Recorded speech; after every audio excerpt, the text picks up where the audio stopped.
Pak Ketua yang saya hormati, segenap seluruh tamu undangan, saya tidak bisa menyebutkan satu persatu. Yang pertama saya mohon maaf, ada kebahagiaan hari ini bagi warga Jabar karena Persib jadi juara.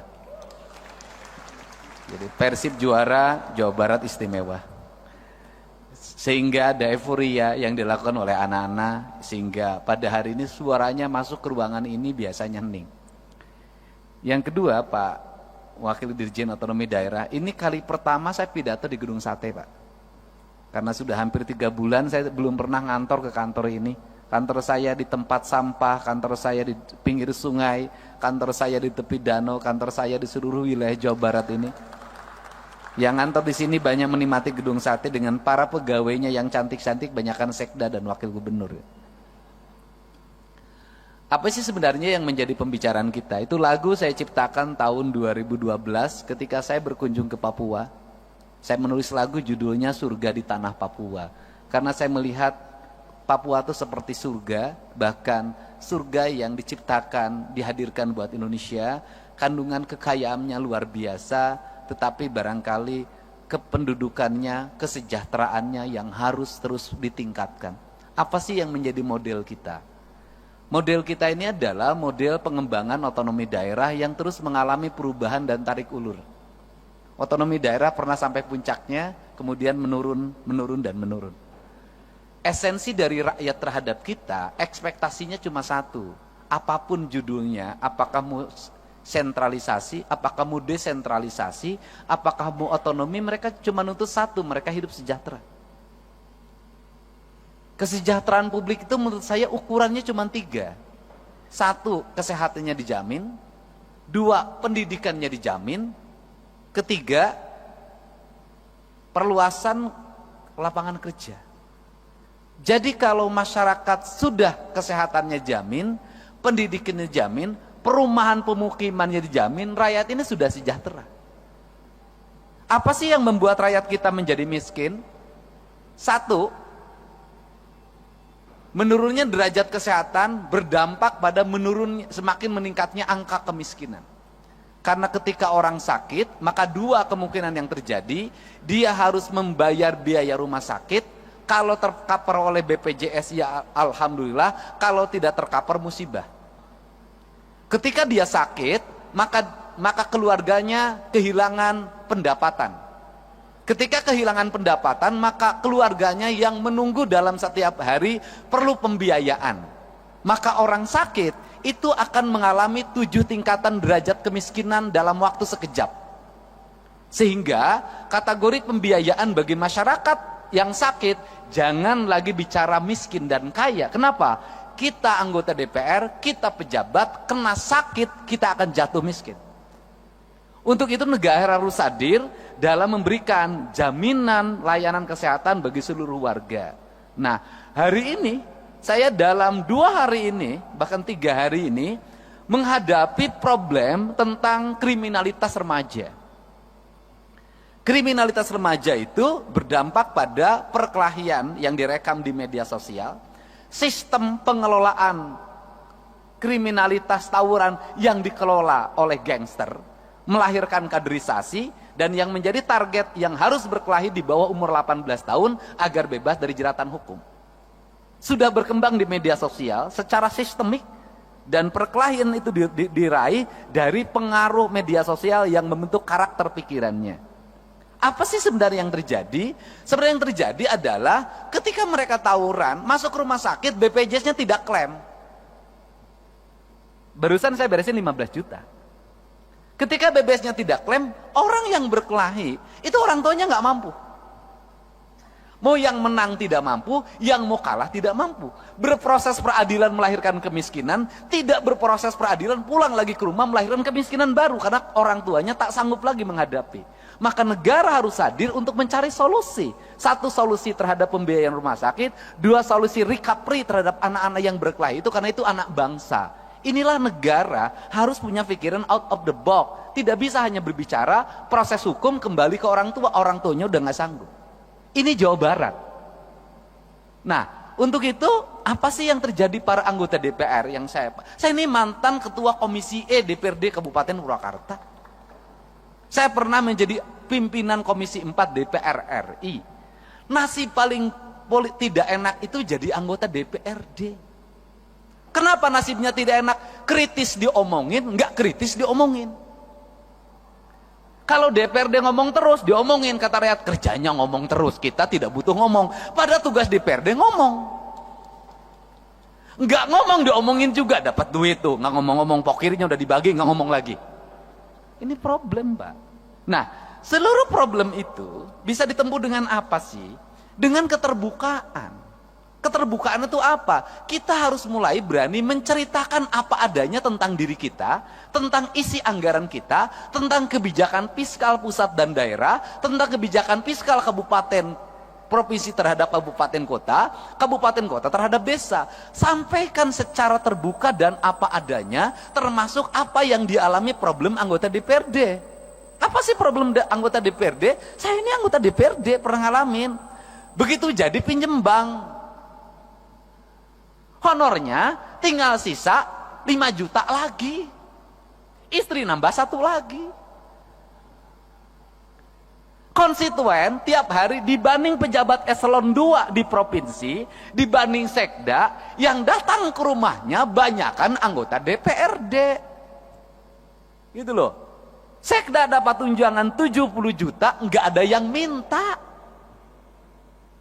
Eselon 2 dapat tunjangan 50 juta, nggak ada yang minta. Anggota DPRD tunjangannya sudah habis dijaminkan ke Bank BJB, tinggal 5 juta, yang mintanya tiap hari. Harus kondangan, yang meninggal harus dilayat. Tiap hari, pergi ke kantor kaca harus dibuka. Kalau kaca ditutup, kelihatan tuh, sombong dia. Itu. Sedangkan fiskal terbatas. Nyari lagi lewat perjalanan dinas sekarang makin kecil. Kalau pergi perjalanan dinas, siapa yang paling banyak yang ngikutin? Yang berangkatnya 1, SBY-nya 10. Sehingga APBD-nya menjadi terserap untuk perjalanan dinas. Padahal nyerapnya anggota DPD sedikit, kebanyakan sekretariat dewan.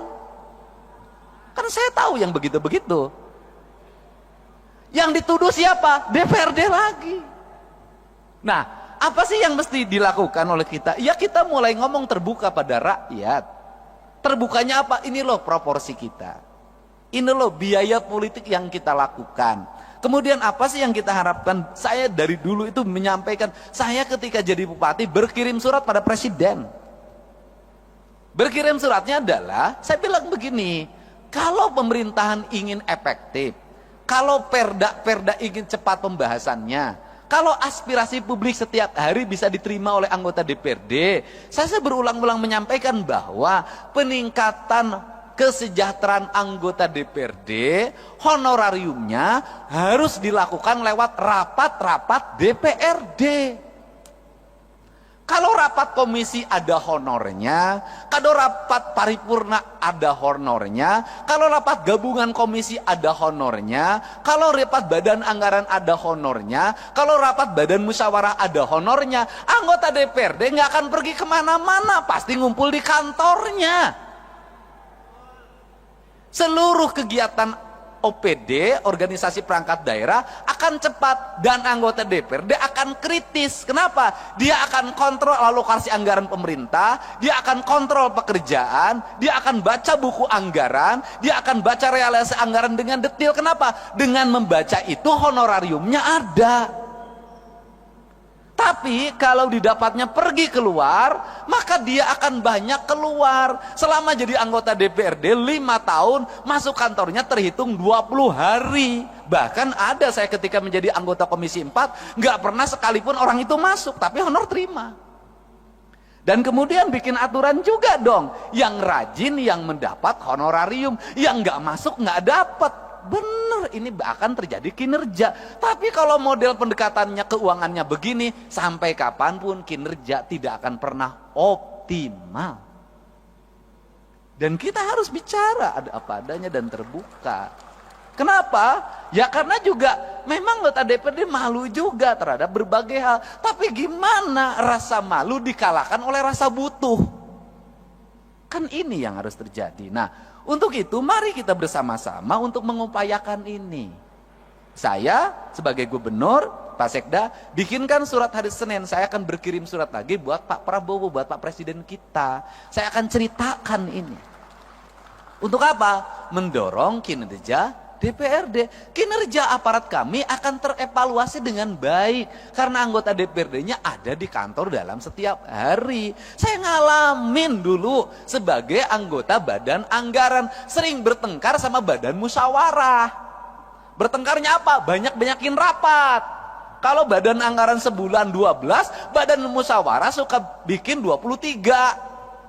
Saya bilang, kenapa kamu 23? Kalau badan anggaran kan 11 juga ada duitnya. Ngomongnya anggaran. Badan musyawarah jadwal doang. Kan begitu. Padahal belum tentu juga zaman sekarang. Kan kita kan kalau DPRD diomongin pasti duit, Pak. Pasti pendapatan. Kenapa? Kadurungku kabutuh. Beda dengan Pak Sekda. Kenapa? Aman. Birokrat itu kan dapat duit masuk ke rekening semua. ATM-nya dipegang istrinya. Iya kan? Nah, kalau anggota DPRD tiap bulan tinggal setruknya. Kan saya tahu. Itu loh. Makin ke sini, makin mepet, makin kecil. Nah, beda dengan DPR RI. Udah Bu, kalau DPR RI saya pernah ngalamin. Apalagi sekarang Bu, makin naik lagi. Padahal modal jadi anggota DPRD provinsi dan DPR RI itu sama. Saya tentu tahu yang gini-gini. Kan kita pengalaman, Pak. Ya kan, saya cuma nasibnya lebih bagus aja daripada bapak-bapak. Mudah-mudahan ke depan Bapak juga nasibnya bisa jadi gubernur lah di daerah masing-masing. Tapi jangan di Jawa Barat. Berat lawan saya.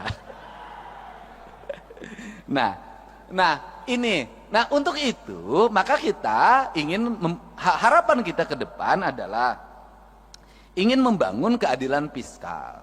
Keadilan fiskal itu gimana sih? Saya kemarin ketemu sama Gubernur Kalimantan Timur. Ini makan pemikiran, kan kita boleh dong punya pemikiran. Saya bilang, Gubernur Kaltim penduduknya berapa? 4 juta. Berarti kalau 4 juta, saya rata-rata satu rumahnya 4, saya bilang.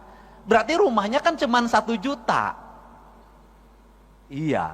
Loh, kalau penduduk Kaltim 1 juta, rumahnya cuma 1 juta, kan sebenarnya bagi Kaltim ngasih 5 juta per rumah bisa. Karena 1 juta kali 5 juta, 5 triliun, Pak. Artinya masyarakat Kaltim untuk sejahtera itu sangat bisa. Beda dengan Jabar. Untuk Papua lebih bisa lagi. Untuk daerah yang memiliki pendapatan daerahnya tinggi dan hasil alamnya besar, sebenarnya sangat ini mungkin terjadi. Nah, apa sih yang terjadi hari ini adalah pola pengelolaan keuangan yang tersentral. Nah, problemnya di mana? Ini saya ngomong Jakarta. Jakarta ini, Pak, penduduknya di bawah 10 juta. APBD-nya 90 triliun. Kalau di Jakarta itu dari 10 juta ada 2 juta kepala keluarga, itu orang Jakarta bisa digaji per kepala keluarga 10 juta. Kenapa? Karena 10 juta dikali 2 juta hanya 20 triliun. Kalau saya gubernurnya bagi. Beda, kalau Jabar 50 juta. Nah, untuk itu, apa sih yang mesti kita lakukan hari ini? Mari kita bersama-sama melakukan telaah terhadap ini semua untuk kepentingan bangsa. Agar apa? Agar ke depan bangsa kita terus mengalami peningkatan sumber daya manusia. Artinya bahwa sumber daya pendidikannya meningkat, sumber daya ekonominya meningkat, kesejahteraan meningkat. Maka saya selalu berfokus pada keadilan fiskal. Keadilan fiskal saya selalu berfokus pada ketika jadi pemimpin, itu saya selalu punya angan-angan dan punya harapan. Bagaimana punya angan harapan itu adalah pembangunan harus diselesaikan dalam waktu cepat. Setelah itu berarah pada investasi. Gak bisa pembangunan gini-gini terus. Yang tahun ini menjadi proyek tahun ini, yang tahun ini menjadi proyek tahun ini, yang tahun ini menjadi proyek tahun ini. 5 tahun proyek birokrasi itu juga, negara nggak akan maju sampai kapanpun.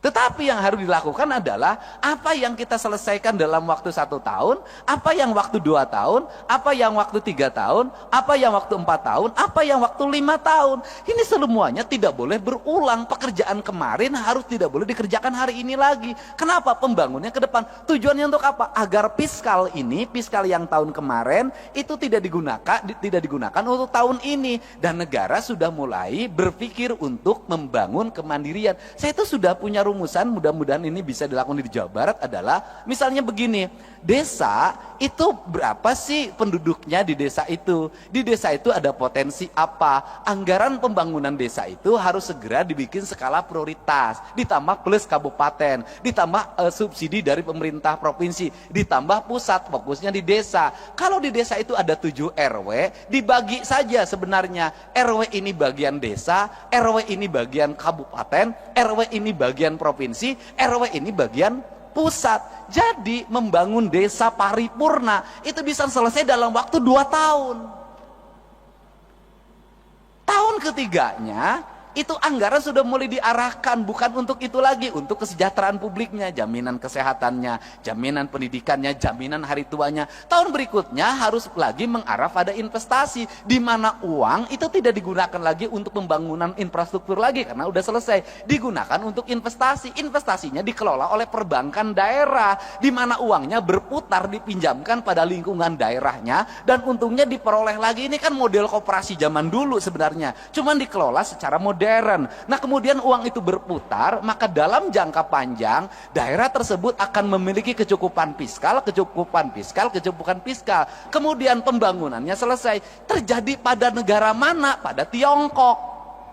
Tiongkok itu pembangunannya dilakukan secara terstruktur, terencana, dilakukan oleh negara dengan waktu cepat, kemudian negara memiliki kecukupan fiskal, kemudian Tiongkok berkembang investasinya, setelah berkembang investasinya, kebutuhan pembangunan di daerahnya dianggap sudah cukup, kemudian mereka punya fiskal yang cukup, mereka harus bergeser ke tempat lain untuk menggeser sumber daya manusianya, sumber daya ekonominya, diputarkan di negara lain, rakyatnya ikut kerja. Tetapi setelah proyeknya berjalan, mereka balik lagi dapat duit lagi 2-3 keuntungan. Dia pakai bahan baku dia punya dia pakai sumber daya punya dia, dan fiskal punya dia.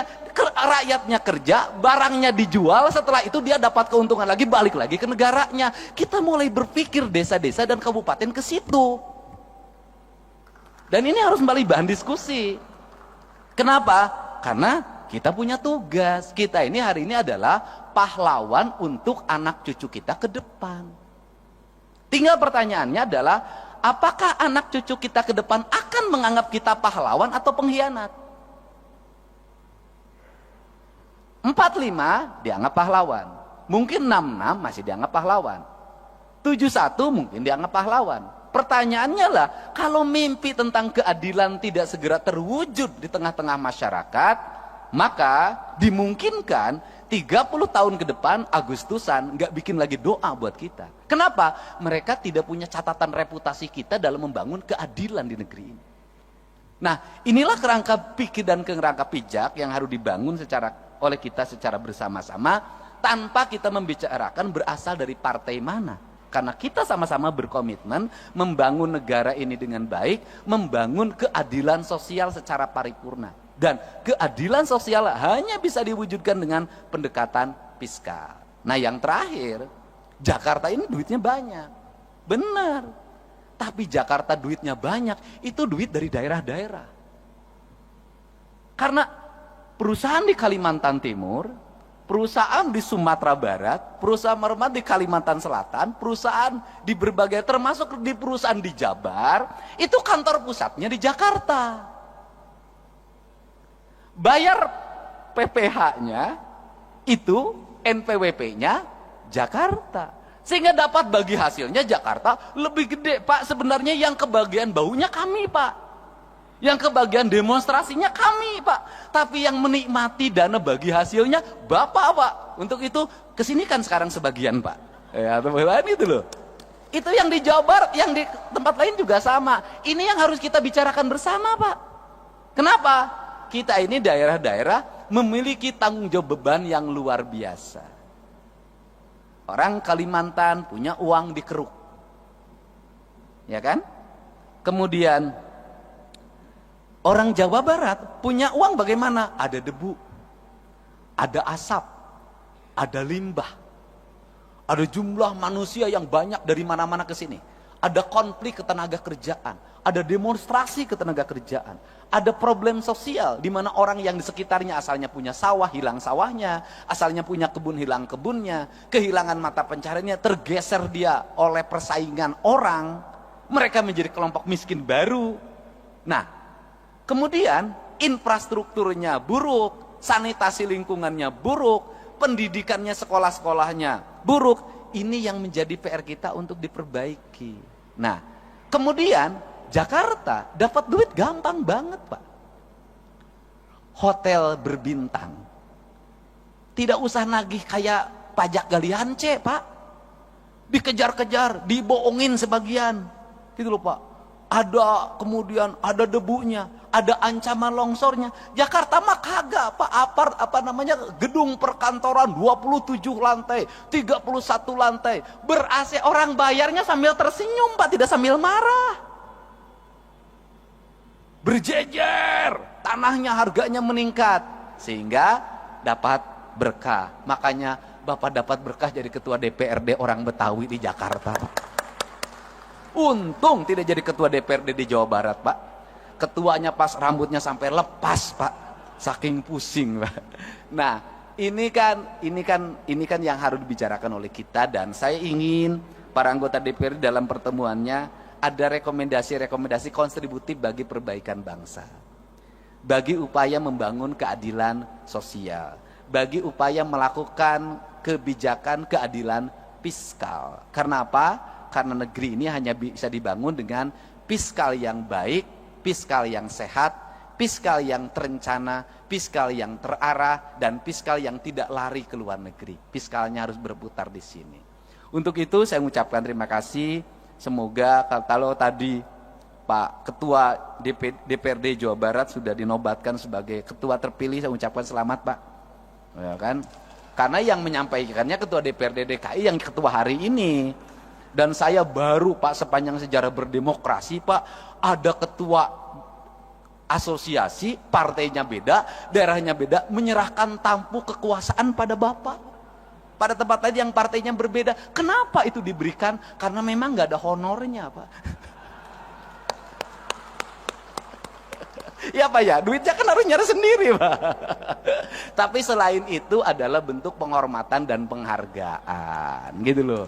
Penghormatan dan penghargaan jauh lebih tinggi dibanding honor. Untuk itu kan jadi ketua DPR itu mencari kehormatan dan mencari penghargaan, bukan mencari honor. Makanya honornya nggak usah gede-gede. Bohong, ketang, harus lebih tinggi lagi. Saya ucapkan terima kasih para wakil ketua DPRD Provinsi Jawa Barat. Mudah-mudahan pertemuan ini pertemuan yang berkah, pertemuan yang membawa kebaikan, dan pertemuan yang bisa melahirkan rasa adil bagi kepentingan masyarakat Indonesia. Dan kita berharap dengan kepemimpinan Pak Prabowo Subianto, kita akan bisa terus meningkatkan kinerja pembangunan, mendorong pertumbuhan, menyiapkan investasi, menjaga investasi dengan baik, menumbuhkan tenaga kerja, menjaga kesehatan rakyat, meningkatkan kualitas pendidikan, kualitas lingkungan hidup, dan layanan birokrasi yang berdaya guna, berhasil guna, memiliki aspek output, outcome, dan benefit yang pada akhirnya tercipta keadilan bagi seluruh rakyat Indonesia dalam bingkai Negara Kesatuan Republik Indonesia. Saya ucapkan terima kasih, dan terakhir, ini bahan renungan kita, Pak. Ini saya selalu ngomong berulang-ulang. Gedung ini namanya gedung sate, Pak. Satenya itu ada 6, Pak. Kata sekda saya, 6 itu melambangkan bahwa dulu POC itu membangun dengan 6 juta golden. Dan saya itu sampai hari ini tetap merasa malu, Pak, sebagai birokrat, sebagai politisi. Makanya saya punya ambisi untuk mewujudkan itu. Kenapa? Belanda, Pak, membangun infrastruktur di mana-mana dengan 1, pelabuhan, 2, lapangan terbang, Pak, markas pertahanan angkatan udara, gedung-gedung di mana-mana, kemudian jaringan irigasi, jaringan kereta api, jaringan listrik, telekomunikasi.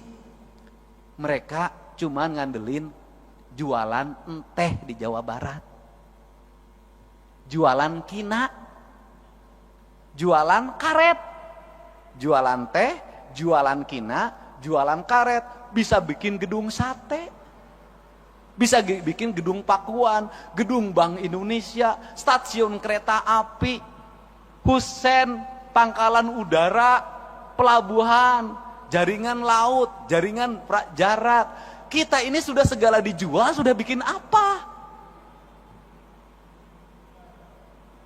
Nah ini kenapa saya sangat ketat sama fiskal, itu. Kita ini sudah segala dijual, kita ini sudah bikin apa? Ini renungan kemerdekaan kita.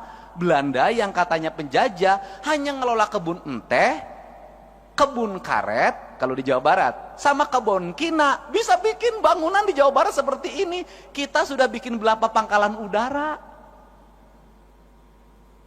kita sudah bikin berapa pelabuhan, berapa stasiun kereta api, berapa rel kereta api baru. Yang ada pun rel kereta apinya sekarang hilang dengan papan-papan dan besi-besinya.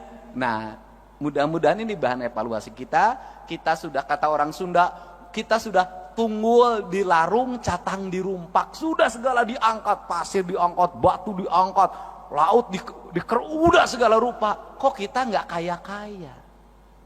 Kenapa sih?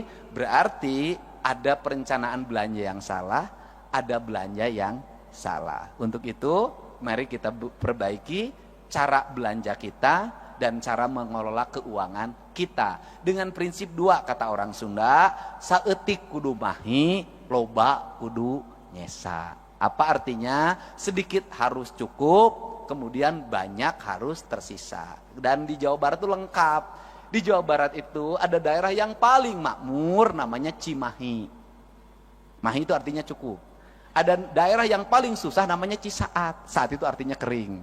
Nah itu Jawa Barat. Dan Jawa Barat itu kekuatannya di air. Jadi kalau orang Jawa Barat pengen makmur, maka perkuatlah pengelolaan air. Kalau airnya terjaga, bersih, terpelihara, Jawa Barat akan subur, makmur, gemah ripah, loh jinawi. Demikian saya ucapkan terima kasih, mohon maaf atas segala kekurangannya. Semoga pertemuan ini pertemuan yang membawa kebahagiaan ketika pulang ke rumahnya masing-masing. Semoga betah di Bandung, bisa makan di Bandung, tidur nyenyak di Bandung, tapi tidak boleh tidurnya ditemani oleh orang Bandung. Hatur nuhun, wallahu muwaffiq ila aqwamit thoriq. Assalamualaikum warahmatullahi wabarakatuh. Waalaikumsalam warahmatullahi wabarakatuh. Baik, hatur nuhun.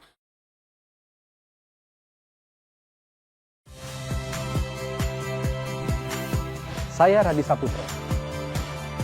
Saksikan program-program Kompas TV melalui siaran digital, pay TV dan media streaming lainnya. Kompas TV, independen, terpercaya.